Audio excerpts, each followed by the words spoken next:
पानी दी किसे फेरा ही नहीं मारिया। अच्छा किसे फेरा नहीं मारिया।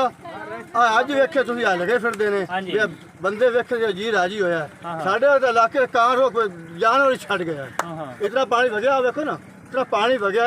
मैं जिथे बैठा रहा मेरे दोवें मकान देखे ने, मैं पानी नमाज करिया महीने पिछू अज मैं आया वो ये जुमा पढ़ने गया बाबा फरीद आया मैं ते सारे हर शहर फसल तबाह हो गई, माल सारा कदाई गया, बंदे कदाई जो घर मेरे बादल उठ गया।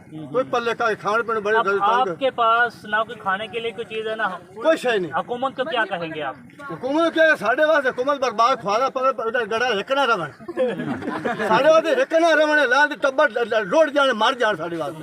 हाँ हुकूमत कह रही है कि ये इलाका आफत ज्यादा नहीं है, यहाँ पे आफत नहीं आई। नहीं ये कोई आया है और की आया है ये आफात नहीं और की आया जब और की आया है साढ़े वास्ते क़यामत आ गई। साढ़े बच्चे तंग हो गए मार गए बेरोजगार हो गए विच बंदे टुट गए जनाजे साढ़े हो नहीं सके कब्रिस्तान दे विच एडे से तंग रहे हैं। सही है।